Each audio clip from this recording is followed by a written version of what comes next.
សូមស្វាគមន៍សាជាថ្មីនេះគឺជាសាច់រឿងមួយប្លែកពី MST Story Night ខ្ញុំដាក់ចំណងជើងថាស្លាកឈើនៃមហាភូមិគ្រឹះនេះគឺជាសាច់រឿងមួយនិយាយអំពីសម័យកាលបច្ចុប្បន្នហើយឥឡូវហ្នឹងគឺមេឃភ្លៀងយ៉ាងខ្លាំងភ្លៀងបាក់មេឃហ្មងភ្លៀងទៅមុខអត់រួចហ្មងណាអញ្ចឹងឡានគាត់ក៏គាំងឈប់នៅហ្នឹងផ្លូវកណ្ដាលទីក្រុងភ្នំពេញហេតុអីបានជាមានចង្ហុកឡានត្រូវទៅមុខអត់រួចKevin គឺជាម្ចាស់ហាងគាត់សំទោសម្ចាស់ឡានគាត់ជាអ្នកបញ្ជាឡានម្នាក់ឯងដែលសារថ្ងៃនេះគាត់ត្រូវចេញពីផ្ទះតាមការណាត់គឺម៉ោង3រសៀលទៅធ្វើបទសម្ភាសន៍ជាមេចុងភៅនៅភោជនីយដ្ឋានមួយផ្ទះលេខ63ងាកមើលទៅតាមរយៈកញ្ចក់ឡានដែលកំពុងតែព្រិលដោយសារតែអំណាចព្រះភិរុណហ្នឹងគឺឃើញភូមិគ្រឹះនឹងលេខ63មែនកន្លែងហ្នឹងហ្មងប៉ុន្តែឡានតែឆេះអត់ទៅមុខទេមានតែថាឥឡូវគិតមិនមានតែចូលផ្ទះតាំងតែទឹកអញ្ចឹងគាត់រកវិធីរបស់គាត់ចុះពីលើឡានទាំងអត់សូវសុបាយចិត្តដាក់ទូរស័ព្ទក្នុងកប៉ៅហើយក៏ឈានចូលទៅឃើញទ្វារអត់បិទទេទ្វារលបងប្រហើបអញ្ចឹង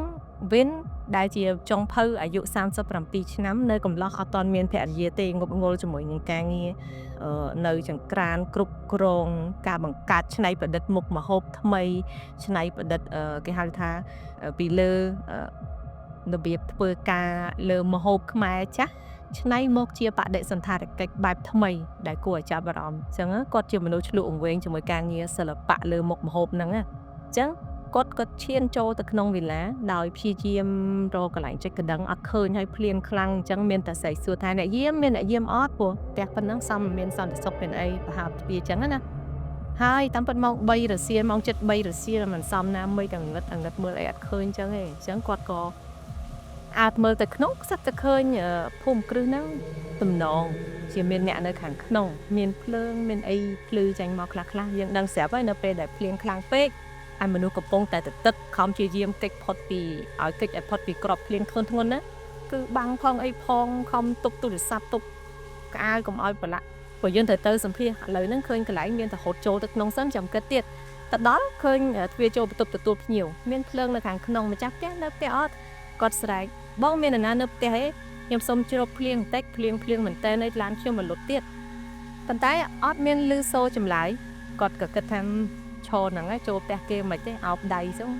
សន្លឹងមេឃឲ្យមើលទៅក្រៅធ្លុះទៅលបងមើលខៃលោកឃើញមានណាគេកាត់អីគេឃើញគេអត់ឃើញឡានយើងអលុតនៅហ្នឹងចឹងកំពុងតែបារម្ភស្រាប់លឺសូរថាភ្លៀងមិនងាយរាំងទេចូលមកក្នុងមកជាសំឡេងមនុស្សស្រីហើយអាចជាស្រីស្អាតទៀតសំឡេងឡើងសតុនចឹងគាត់ក៏ងាកហើយគ្នាកំឡោះផងទៅវាអាយុច្រើនតិចមែនតែរៀងអៀនដែរណាឬសូរសំឡេងមើលទៅក្មេងចឹងគាត់ថាអត់អីទេខ្ញុំសុំឈរនៅហ្នឹងតិចណាសុំឈរភ្លៀងតិចដល់ពេលហើយគាត់ក៏ឈរដោយអត់សូវសុបាយចិត្តមើលទូរស័ព្ទមកអត់មានសេវាលេងអត់មានសេវាសោះហើយគាត់នៅឃើញបិទប្រព័ន្ធអ៊ីនធឺណិតមកទៅពីព្រោះថាមេឃភ្លៀងហើយផ្ទះខូងផាងទៀតដឹងគិតមិនហៅអ្នកណាមកជួយស្ទូចឡានក៏មិនកើតចឹងក៏លឺសូមនុស្សស្រីនិយាយបន្ថែមទៀតថាភ្លៀងនេះមិនងាយរាំងទេចូលមកក្នុងមកហើយជាលើកទី2ណាហើយគាត់ក៏ងាកទៅគេលោមានមនុស្សចាស់ទុំអីគ្រាន់ថាចូលទៅហត់ពេកសុំទឹកគេមកដបអង្គុយបានសម្រាប់ទៅឈរចឹងក៏ល្ងាក៏អីចឹងហេឡូនៅក្នុងមានសេវាមានអីអាចទូរស័ព្ទចឹងណាក៏រេភ្នែកមកជុំអត់ឃើញអ្នកណាសោះហើយផ្លែតទៀតឈរស្ងៀមទៀតចាំមើលគេលោមានមនុស្សសម្លេងផ្សេងចាស់ជាងនឹងហៅយើងសិតតែលឺសម្លេងដដែលប្រាប់ថាចូលមកជួយខ្ញុំផងខ្ញុំអត់បានញ៉ាំបាយមួយថ្ងៃហើយមិនលឺចាស់បើសិនជាវិឡាហ្នឹងចាស់ហើយអាក្រក់មើលអត់ចូលទេបើសិនជាលុតភ្លើងឬប្រៃសុបទ្រពក៏អត់ចូលដែរប៉ុន្តែនេះគឺមានរបៀបថាមានអ្នកធ្វើការស្អាតបាតគឺមានន័យថាជាគេដ្ឋានមានមនុស្សនៅប្រចាំគាត់អត់តន់ឃើញមនុស្សអញ្ចឹងក៏លឺសូមមនុស្សរកឲ្យជួយក៏សួរទៅវិញភ្លាមនេះជាលើកទី3ហើយដែលសំឡេងពីក្នុងផ្ទះនិយាយជាមួយឆៅវិនជាមួយនឹងចុងភៅវិនគាត់សួរជួយអីគេជួយរឿងអីភ្លៀងខ្លាំងណាស់គាត់និយាយចឹងគាត់ចង់និយាយថាខ្លួនគាត់ជួយមិនបានផងទៅជួយណាគេអញ្ចឹងទៅសំឡេងនៅខាងក្នុងផ្ទះក៏ប្រាប់ថាខ្ញុំប្រាប់ហើយខ្ញុំអត់បានញ៉ាំបាយច្រើនថ្ងៃហើយបងជួយទៅចក្រានបាយយកអីឲ្យខ្ញុំញ៉ាំបន្តិចដាប់ទៅដូចមនុស្សនឹងឈឺងើបពីក្រែមិនរួចហើយអត់មានអ្នកណានៅផ្ទះចុងភៅរបស់យើងក៏សួរថាអត់មានអ្នកទេនៅផ្ទះទេអញ្ចឹងនាងក៏ឆ្លើយដោយក្អក ហើយនិយាយថាអត់ទេបងគេចេញទៅប្រហែលជាជាប់ឡានឬខូចឡានឬក៏លៀងខ្លាំងពេកមកផ្ទះអត់បានបងនៅផ្ទះបាយមានបបរបងជួយយកខ្ញុំញ៉ាំផងអញ្ចឹងគាត់ក៏សួរថាផ្ទះបាយមានកន្លែងវៀងអត់ព្រោះខ្លួនខ្ញុំសទឹកខ្ញុំខ្លាចប្រឡាក់ក្រុមក្នុងផ្ទះថាអត់អីបងអាចចូលមកបានហើយបត់ឆ្វេងទៅផ្ទះបាយហើយអញ្ចឹងគាត់ក៏លឹបលោគិតចុះគិតឡើងបើសិនជាមិត្តអ្នកស្ដាប់កំពុងស្ដាប់ហ្នឹងជួបស្ថានភាពដូចជាចុងភៅវិនតើចូលឬក៏អត់សុំចម្លើយនៅខាងក្រោមនេះមកចឹងគាត់ក៏ដើរសង្កត់បន្តិចដំអកបន្តិចគេនឹកឃើញថាគ្នាប្រហែលឃ្លានហើយបានដល់ថ្នាក់សុំក៏ដើរចូលទៅដល់ពិតជាឃើញទ្វារបត់ទៅស្ដាំបត់ទៅឆ្វេងឃើញចក្រានបាយមែនមើលពីនេះទៅឃើញចក្រានទាំងជួរអញ្ចឹងឃើញភ្លើងឃើញចង្ក្រានឃើញឆ្នាំងឃើញចានអីចឹងក៏ទៅដល់អត់ឃើញបបរទេគាត់និយាយខ្លាំងពីផ្ទះបាយមកអញ្ចឹងខ្ញុំឃ្លានណាប្រហែលជាប្តីខ្ញុំអត់បានដាំបបរទេមុនពេលគាត់ចេញទៅក្រៅអញ្ចឹងបងជួយមើលទៅក្នុងទូទឹកកកឃើញមានអីធ្វើខ្ញុំហូបតិចបានអត់ថាមកប្រឡងចុងភៅហើយផ្ទះហ្នឹងលេខដូចផ្ទះដែលបានណាត់យើងមកសម្ភាសអញ្ចឹងហេតុអីបានជាបែរជាមិនអ្នកសម្ភាសបែរជាឲ្យយើងធ្វើម្ហូបឬមួយក៏ប្តីគេរើសយើងមកធ្វើជាចុងភៅដើម្បីធ្វើម្ហូបឲ្យប្រពន្ធគេប៉ុន្តែប្តីគេចេញទៅណាហើយមានបញ្ហាមកអត់បានដូចយើងអញ្ចឹងជាប់ឡានគិតអញ្ចឹងហើយក៏បើកទូទឹកកកតិចមើលដោយញើតញើមដោយមានន័យថាខ្លាចចិត្តគេម្ចាស់ផ្ទះព្រោះមិនមែនផ្ទះយើងប៉ុន្តែនឹកឃើញថាជួយគេទៅហ្នឹងហើយបើទៅក៏ឃើញមានសាច់បកកមានអីដូចទូទឹកកករាល់ដងមានបន្លែមានថតបន្លែថតគ្រឿងទេសថតអីចឹងទៅហើយគាត់ក៏ថាចង់ធ្វើអីគេថាបើជាចុងភៅស្រាប់ដឹងថាត្រូវធ្វើមិនហ្នឹងមិនក៏គាត់ដឹងថាយើងចុងភៅទៀតអញ្ចឹងមានន័យថាអ្នកស្រីប្តីអ្នកស្រីណាត់ខ្ញុំមកសម្ភាសមែនអត់ចាគឺប្តីខ្ញុំហើយគាត់ត្រូវធ្វើម្ហូបឲ្យប្រពន្ធពីព្រោះប្រពន្ធក្រោកពីក្រែរួចឯងមានអារម្មណ៍ថាមិនអញ្ចឹងមិនក៏យើងមកចំផ្ទះមួយដែលប្រពន្ធគេឈឺអីដល់ថ្នាក់ហ្នឹងហើយក្នុងផ្ទះក្រៅពីអ្នកស្រីអត់មានណាគេទេសួរអញ្ចឹងណានៅពេលដែលសួរអញ្ចឹងទៅក៏ថាអត់មានទេហើយប្តីខ្ញុំទៅយូរខ្ញុំឃ្លានណាអញ្ចឹងគាត់ក៏សូត្រហូតថាបើយើងធ្វើម្ហូបហ្នឹងចាត់ទុកថាដូចជាតេស្តវិញ្ញាសាធ្វើម្ហូបស្នាដៃរបស់យើងទៅបើយើងធ្វើបានល្អយើងនឹងជាប់អញ្ចឹងណាគាត់ក៏ចាប់ផ្ដើមធ្វើកាត់សាច់មានអារម្មណ៍ថាជុំសាច់ហ្នឹងជាសាច់សត្វអីគេសត្វក្រពើក៏យើងធ្លាប់ឃើញសាច់ជ្រូកសាច់គោមែនទេតែសាច់អីគេធំហ៎មិនដឹងថាសាច់អីពណ៌ក្រហមអញ្ចឹងណាហើយស្រាប់តែរៀបចំចានរៀបចំអីក៏លេចទៅប្អួចទៅខាងក្រៅផ្ទះបាយហ្នឹងមើលទៅខាងឆ្វេងដៃហ្នឹងឃើញផ្លាកមួយអង្គើចុះឡើងក្រោមកម្លាំងខ្យល់ធម្មតាភ្លៀងខ្លាំងគឺបោកបាច់សាច់ផ្លាកឈើហ្នឹងចុះមកសរសេរថាចេះពេលមិត្តរបស់អ្នកមកអ្នកនឹងចាក់ចេញស្អីអញ្ចឹងភាសាខ្មែរហើយឆែវិនហ្នឹងគាត់មើលងាកមកធ្វើម្ហូបទៀងចានទៀងរៀបចំតាមរបៀបឆែគេរៀបចំមានសិល្បៈមើលទៅគួរឲ្យចង់ញ៉ាំពីព្រោះប្តីហ្នឹងជាអ្នកអាណោនហើយើងនៅពេលដែលយើងមកបំរើភរិយាហ្នឹងទៅបើគាត់ពេញចិត្តស្នាដៃយើងនឹងជាប់ហើយព្រោះប្រាក់ខែហ្នឹងច្រើនណាស់ដល់ថ្នាក់ឆាវិនបើកឡានមកដើម្បីធ្វើបទសម្ភាសហើយបទសម្ភាសម្ហូបអត់មានអីក្រៅពីសាក់លបងស្នាដៃផ្ទាល់ទេស្មានតែរេស្តូរ៉ង់ស្មានតែថាភោជនីយដ្ឋានតាមពិតគឺផ្ទះផ្ទាល់ខ្លួនរបស់អភិជនអ្នកមានលុយកាក់ច្រើនហើយភរិយារបស់គេហ្នឹងมันអាចដើរបានទៀតមានប្រហែលជាមានពិការភាពឬក៏មានជំងឺអីចឹងបើស្ដាប់តាមសំឡេងក្អកអញ្ចឹងក៏ធ្វើអីហើយងាកទៅមើលផ្លាហ្នឹងទៀតមានអារម្មណ៍ស្លាកឈើណាដែលដាក់ច្រវាក់មកចេះហើយតម្លាក់ឈើមកផ្ទាំងហើយទៅសេបែបហ្នឹងពេលមិត្តអ្នកមកអ្នកនឹងអាចទៅបានអញ្ចឹងមានអារម្មណ៍ថាមិនក៏គេទៅសេអញ្ចឹងអត់យល់អញ្ចឹងណាដល់ពេលហើយក៏ធ្វើជាម្ហូបហើយសួរថាអ្នកស្រីខ្ញុំទុកនៅលើតុនេះឬក៏យកទៅជូនដល់បន្ទប់សូមបងទុកនៅនឹងហើយចាំតិចទៀតមិនគេទៅយកហើយអញ្ចឹងណាពេលដែលគាត់នេះហ្នឹងគាត់គួយហើយគាត់ដាក់នៅលើតុរៀបចំស្រួលបួលដាក់សមដាក់កបិតអីតាមរបៀបរបស់គាត់ដែលរៀនផ្នែកបដិសណ្ឋារកិច្ចម្ហូបអាហារហ្នឹងផ្ទះបាញ់ផុងនៅខាងក្រៅគាត់ភ្ញាក់ព្រឹតធ្លាក់កបិតទៅខោមតុអោនទៅរើសយកមករៀបចំស្រួលបួលលេងអ្វីមួយផ្លាត់នៅលើកបិតហ្នឹងគាត់ឃើញមនុស្សស្រីម្នាក់ឈរពីក្រោយខ្នងគាត់នៅក្នុងបន្ទប់ផ្ទះបាយហ្នឹងយើងសម័យមើលមេឃភ្លៀងចឹងមេឃសតុំនៅខាងក្រៅលឺសូរតែដំណក់ទឹកធ្ងន់ហើយធំក្លិនតាក់ទងជាមួយនឹងការប៉ះរវាងព្រះធរណីនិងព្រះពិរុណបញ្ចេញជាក្លិនពេលរដូវវស្សាហើយនៅក្នុងបរិយាកាសបែបហ្នឹងសិតតែគាត់ឃើញនរណាម្នាក់ឈរគាត់ងាកទៅឡើងភ្ញាក់កញ្ញាងទៅលាក់កបិតហ្នឹងទៅលើតុហើយងាកទៅឃើញម្នាក់ស្រីហ្នឹងឈរគាត់គិតថាម្នាក់ស្រីហ្នឹងហើយស្លៀកឈុតរ៉ូបនៅផ្ទះ វែងរបៀបជាសូត្រដែលមានតម្លៃថ្លៃដែលជាទូទៅស្ត្រីនៅផ្ទះដែលមានទ្រព្យសម្បត្តិស្ដុកស្ដំហ្នឹងគេអាចប្រើសម្លៀកបំពាក់ដ៏ប្រណិតបែបហ្នឹងនៅផ្ទះពីព្រោះគេអត់មានធ្វើការអីធ្ងន់ទេអញ្ចឹងគាត់ងាកទៅឃើញនារីស្លៀកពាក់ពណ៌ខ្មៅវែងដល់ហ្នឹងរលោងស្រិលជាប្រភេទសូត្រមានតម្លៃគាត់ថាអ្នកស្រីជើញពិសាគាត់គិតថាគេជាម្ចាស់យើងណាស្រាប់អ្នកស្រីហ្នឹងថាមិនមែនសម្រាប់ខ្ញុំទេសម្លេងគាត់សម្លេងរបស់អ្នកស្រីហ្នឹងគឺមិនមែនជាសម្លេងដែលហៅ Kelvin នៅខាងក្រៅមិញទេគាត់ភ្ញាក់ព្រឺតហ្មងគាត់តក់ថយខ្លួនឯងទៅកាន់ឆ្ងាយគាត់គិតថាអូនៅក្នុងផ្ទះហ្នឹងមានមនុស្សដល់ទៅ2នាក់ហើយអ្នកដែលហៅគាត់ឲ្យធ្វើម្ហូបគឺជាអ្នកផ្សេងទៀតតើអ្នកហ្នឹងនៅណាដល់ពេលហើយគាត់ក៏ព្យាយាមរត់ចេញមកក្រៅគាត់ថាអូមិននៅទេទៅនៅក្នុងឡានវិញគាត់ព្យាយាមរត់ចេញទៅក្រៅស្រាប់តែទៅដល់ក្រៅគាត់ឃើញម្នាក់ស្រីហ្នឹងកំពុងតែគេងនៅលើខែមួយដែលពេលចូលមកគាត់ប្រកាសណាស់គឺអត់មានឃើញខែហ្នឹងទេគឺជាខែឈើប្រណិតមួយនៅចំកណ្ដាលបន្ទប់ទទួលភ្ញៀវធំហ្នឹងហ្មងជាមួយនឹងចដាលដែលចិត្តខែហ្នឹងមានចដាលធំពុតពេនជារៀងដូចនាគអញ្ចឹងឡើងទៅជន់ខាងលើនៅពេលដែលគាត់មើលទៅលើចដាលហ្នឹងគឺមានមនុស្សជាច្រើនជាពាក់កៅអៅរបៀបចុងភៅឈរពីលើហ្នឹងមកហើយស្ថានភាពពួកគេមើលទៅមិនមែនជាមនុស្សរស់ហើយមើលទៅដូចជាលោកពើគ្មានអីនិយាយ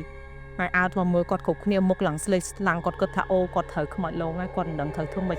គាត់ងាករត់ទៅក្រៅទ្វារទាំងអស់សិតតែបិទគាត់អាចចេញទៅវិញបានទេអញ្ចឹងគាត់អាចរកផ្លូវចេញទៅក្រៅចេញទៅឡានគាត់ដូចតែគាត់គិតទេគាត់គិតថាអូគាត់មានបញ្ហានៅក្នុងកន្លែងហ្នឹងហើយអញ្ចឹងគាត់ងាកមកវិញគាត់សួរថាមានរឿងអីកើតឡើងមានរឿងអីកើតឡើងអញ្ចឹងហើយអញ្ចឹងអ្នកស្រីដែលនៅលើខែហ្នឹងប្រាប់ថាតតែមិត្តរបស់អ្នកមកដល់កន្លែងនេះបានអ្នកអាចចេញពីកន្លែងនេះបានគាត់អត់យល់ទេគាត់នៅឃើញដល់ផ្លាកនៅខាងក្រៅគាត់ឃើញបាញ់មិញគាត់ក៏ងាកទៅប្រួចហ្នឹងកន្លែងហ្នឹងមិនមែនជាក្រានបាយទៀតទេគាត់អត់ឃើញស្លាកហ្នឹងទៀតទេអ្វីដែលគាត់ឃើញគឺម្នាក់ស្រីពាក់អាវខ្មៅមិញហ្នឹងគឺរត់ចេញទៅទាំងភ្លៀងហើយបើកទ្វារលបងចេញទៅគាត់ស្រីថាចាំខ្ញុំផងអញ្ចឹងម្នាក់ស្រីនៅលើខែហ្នឹងនិយាយប្រាប់ថាអ្នកត្រូវមកធ្វើការជំនួសម្នាក់ស្រីមិញគាត់គឺជាចុងភៅដែលមកជាប់នៅកន្លែងនេះ20ឆ្នាំហើយអញ្ចឹងឥឡូវហ្នឹងអ្នកមកគាត់ដល់ពេលអាចចេញទៅវិញបានKelvin ហ្នឹងគឺគាត់អត់យល់អីហ្មងគាត់អត់យល់ទេអញ្ចឹងគាត់សេកមែនតើប៉ុន្តែរហូតដល់គាត់ស្លាប់ដឹងខ្លួនឡើងគឺផ្ទះហ្នឹងគឺជាផ្ទះដែលទ្រុឌទ្រោមបាក់បែកអត់ប្រហែលជាអត់មានអ្នកណាអាចមកនៅជាយូរមកហើយអញ្ចឹងមានកន្លែងខ្លះសំណឹកមានកន្លែងខ្លះហូរទឹកភ្លៀងមកហើយនៅខាងក្រៅពិតជាភ្លៀងខ្លាំងមែនក្នុងចិត្តគាត់គិតថាអូគាត់ត្រូវខ្មោចលងគាត់ខំព្យាយាមដាស់ខ្លួនឯងឲ្យភ្ញាក់ឡើងវិញប៉ុន្តែនៅតែអត់អាចភ្ញាក់ឡើងវិញហើយតាមពិតទៅផ្ទះហ្នឹងគឺជាផ្ទះដែលសល់មកតាំងពីសម័យអាណានិគមបារាំងហើយស្ត្រីម្ចាស់ផ្ទះហ្នឹងជាអភិជនដែលគាត់មានជំងឺគាត់អាចក្រោកបានទេអញ្ចឹងនៅពេលដែលគាត់រៀបការជាមួយប្តីហ្នឹងគឺប្តីហ្នឹងគាត់ជាមនុស្សដែលចង់បានទ្រព្យសម្បត្តិអញ្ចឹងនារីហ្នឹងឈឺអីក៏គាត់នៅតែស្រឡាញ់ដែរប៉ុន្តែជាទីបំផុតទៅនៅពេលដែលប្តីហ្នឹងអាចបដិញ្ញាតមិត្តរបស់នាងចេញអស់អ្នកបម្រើចំណិតអីចេញអស់ប្តីហ្នឹងអាងថាមើលប្រពន្ធដោយខ្លួនឯងក៏ទុកឲ្យស្ត្រីនៅផ្ទះហើយក៏ហក់ថាគាត់នឹងចេញទៅក្រៅទៅរកចំណីអាហារប្រពន្ធគាត់មិនដែលត្រឡប់មកវិញទេគឺស្ត្រីពិការហ្នឹងនៅក្នុងផ្ទះហ្នឹងរហូតដល់គាត់ដាច់ពោះស្លាប់ដល់អត់មានអ្នកណាដឹងទេហើយរឿងហ្នឹងបន្តរហូតដល់សម័យក្រោយអ្នកដែលមកទិញកម្មសិទ្ធិផ្ទះហ្នឹងគឺអាចនៅផ្ទះហ្នឹងបានទេពីព្រោះមានចុងភៅជាច្រើនដែលមកជាប់វិញ្ញាណនៅផ្ទះហ្នឹងដោយសារត្រូវលបួងឲ្យមកកន្លែងហ្នឹងដើម្បីធ្វើម្ហូបធ្វើអីឲ្យវិញ្ញាណម្នាក់ស្រីដែលគាត់នៅចាំផ្ទះចាស់ហ្នឹងអញ្ចឹងKelvin របស់យើងហ្នឹងគឺជាចុងភៅម្នាក់ទៀតដែលចូលមកជំនួសម្នាក់ស្រីអាវខ្មៅដែលយើងឃើញនៅក្នុងចង្ក្រានមិញរត់ចេញទៅហ្នឹងដោយពាក្យដែលនិយាយថាបើសិនជាអ្នកថ្មីមកអ្នកចាស់អាចចេញទៅអញ្ចឹងស្ត្រីដេកលើគ្រែហ្នឹងក៏ប្រាប់ថាស្វាគមន៍មកកាន់ក្រុមចុងភៅរបស់យើងនៅផ្ទះនេះត្រូវការចុងភៅច្រើនណាស់ព្រោះខ្ញុំត្រូវការម្ហូបជាច្រើនហើយបើសិនជាអ្នកអាចហៅអ្នកណាម្នាក់ឲ្យមកធ្វើការនៅក្នុងផ្ទះនេះខ្លួនអ្នកនឹងចេញទៅកុំឲ្យដូចពួកគេនៅខាងលើនឹងចង្អុលទៅខាងលើអ្នកទាំងអស់ហ្នឹងអត់ដែលអាចបោកប្រាស់អ្នកណាឲ្យមកគេឋាននឹងបានទេដូច្នេះពួកគេត្រូវនៅកន្លែងហ្នឹងរហូតអស់កាលតទៅអញ្ចឹងរឿងរបស់ចុងភៅវិនចប់នៅត្រឹមប៉ុណ្ណេះច្រើនឆ្នាំក្រោយមកមានអ្នកសរសេរ vlog ម្នាក់ឈ្មោះសោម៉ាគាត់គឺជាអ្នកធ្វើ vlog តាក់ទងមួយចំណីអាហារដល់ល្បីហាងណាក៏ចង់បានគាត់ទៅផ្សាយដែរដោយសារនៅពេលដែលគាត់ថតគឺស្អាត